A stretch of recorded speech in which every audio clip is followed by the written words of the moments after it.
안녕하세요 여러분. 오늘의 흥미로운 영상 내용은 미국 철강 및 알루미늄 관세 발효에 대한 유럽연합의 반격, 그리고 미국 소비자들의 신용부채 위기, 경제를 지탱할 힘이 한계에 다다랐나?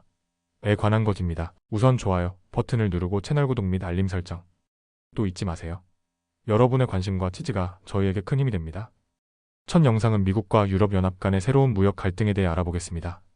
최근 트럼프 대통령이 철강과 알루미늄에 25% 관세를 부과하면서 국제 무역에 큰 파장이 일고 있습니다. 특히 유럽연합이 이에 대한 보복 조치를 발표하면서 긴장이 더욱 고조되고 있는데요.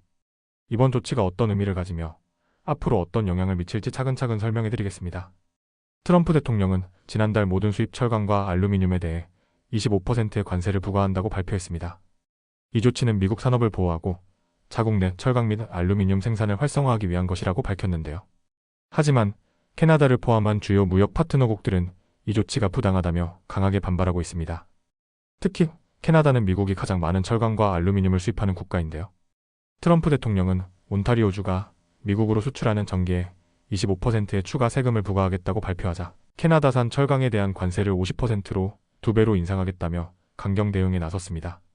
하지만 몇 시간 후 온타리오 주지사 더그 포드와 미국 상무부 장관 하워드 루트닉이 통화를 통해 전기 추가 세금을 철회하는 대신 철강 및 알루미늄 관세를 완화하는 방향으로 합의했습니다.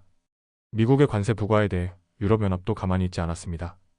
유럽연합은 즉각 보복 조치를 발표하며 4월 초부터 미국산 제품에 대한 관세를 부과할 것이라고 경고했습니다. 이번 보복 관세 대상에는 버번 위스키, 포트, 오토바이 등 다양한 미국 제품이 포함될 예정인데요. 유럽연합은 이번 조치가 미국의 철강 및 알루미늄 관세로 인해 자국 산업이 입는 피해와 동일한 수준인 약 280억 달러 규모라고 밝혔습니다.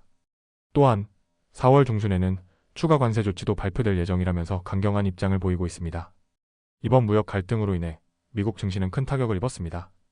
투자자들은 무역 정책의 불확실성으로 인해 혼란에 빠졌고 다우존스 산업평균지수는 1.1% 하락, S&P 500 지수는 0.8% 하락, 나스닥 종합지수는 0.2% 하락했습니다. 전문가들은 이러한 무역 분쟁이 장기화될 경우 글로벌 경제에 부정적인 영향을 미칠 가능성이 크다고 분석하고 있는데요.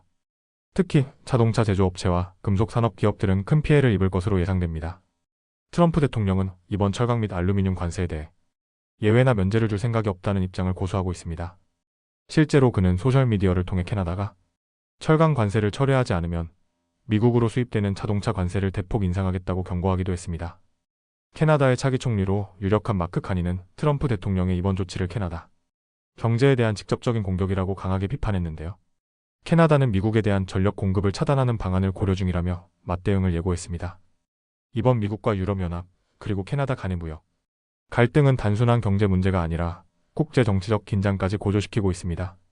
미국의 강경한 보호무역 정책이 글로벌 무역 환경을 어떻게 변화시킬지 앞으로의 상황을 면밀히 지켜봐야 할 것 같습니다.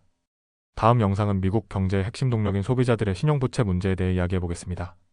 미국 경제는 지금까지 강한 소비 지출 덕분에 경기 침체를 피할 수 있었습니다. 하지만 최근 신용카드와 대출을 통해 소비를 유지해 오던 미국인들이 점점 더 많은 부채 부담에 시달리면서 한계에 다다른 것이 아니냐는 우려가 나오고 있습니다. 특히 최근 신용카드 연체율이 급격히 증가하고 소비자 대출 기관들의 주가가 하락하면서 금융시장에도 경고등이 켜졌습니다. 그렇다면 지금 미국 경제는 어떤 상황이고 앞으로 어떤 영향을 미칠지 자세히 살펴보겠습니다. 미국 경제는 지금까지 소비자들의 씀씀이 덕분에 버텨왔습니다. 하지만 최근 들어 미국 가계의 부채 수준이 사상 최고치를 기록하면서 더 이상 신용카드를 통한 소비가 지속 가능하지 않을 것이라는 우려가 커지고 있습니다. 특히 미국 가계의 신용카드 부채가 2009년 금융위기 이후 처음으로 평균 1만 달러를 넘어섰습니다. 이는 인플레이션을 감안한 수치로 소비자들이 점점 더 많은 부채를 떠안고 있다는 것을 의미하는데요. 금융 전문가들은 이제 신용카드 대출과 자동차 대출의 부실채권이 점점 증가하면서 소비자들의 상환 능력이 한계에 도달하고 있다고 분석하고 있습니다. 일부 신용 분석기관들은 올해 하반기부터 신용부채 연체율이 더욱 증가할 것으로 전망했습니다. 이러한 경제적 우려는 금융시장에도 큰 영향을 미치고 있습니다. 최근 미국 주요 신용카드 및 소비자 대출 기관들의 주가가 급락했는데요. 아메리칸 익스프레스, 캐피탈원, 디스커버 파이낸셜, 싱크로니, 파이낸셜과 같은 주요 대출 기관들의 주가는 하루 만에 4% 이상 하락했습니다. 특히 올해 들어서만 소비자 대출 관련 주식이 평균 12% 하락한 반면 S&P 500 지수는 4.5% 하락하는 데 그쳤습니다. 이는 투자자들이 소비자 대출의 부실화 가능성을 심각하게 보고 있다는 신호입니다. 여기에 트럼프 대통령의 경제 정책도 불확실성을 더하고 있습니다.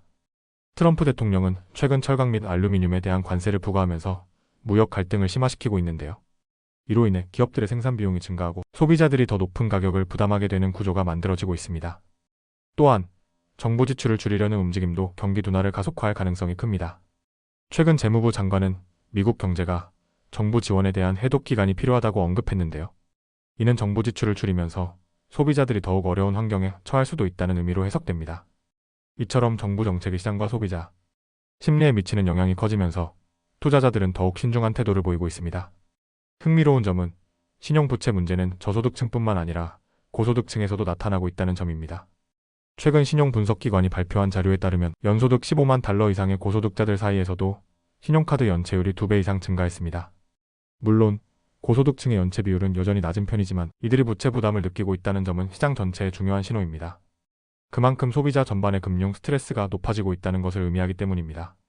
특히 주택을 소유하지 않은 사람들 사이에서 신용부채 부담이 더 심각하게 나타나고 있으며 이들은 소비 여력을 잃어가고 있는 상황입니다.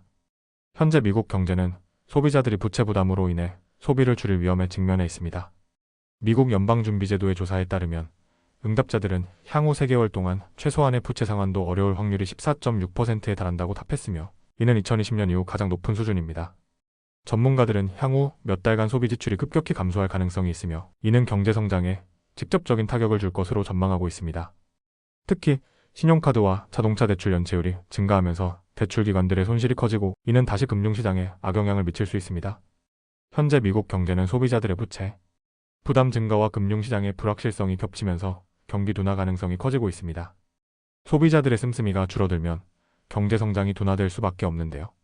이로 인해 미국 경제가 예상보다 빨리 침체에 빠질 가능성도 제기되고 있습니다. 결국 앞으로의 경제 흐름은 소비자들의 부채 부담이 얼마나 빠르게 해결될 수 있는지 그리고 정부가 경제 성장을 촉진할 정책을 내놓을지에 달려있다고 볼 수 있습니다. 오늘은 여기까지입니다. 다음 영상에서 더 유익하고 흥미로운 내용으로 찾아뵙겠습니다. 이 영상은 투자 의견이 아닙니다.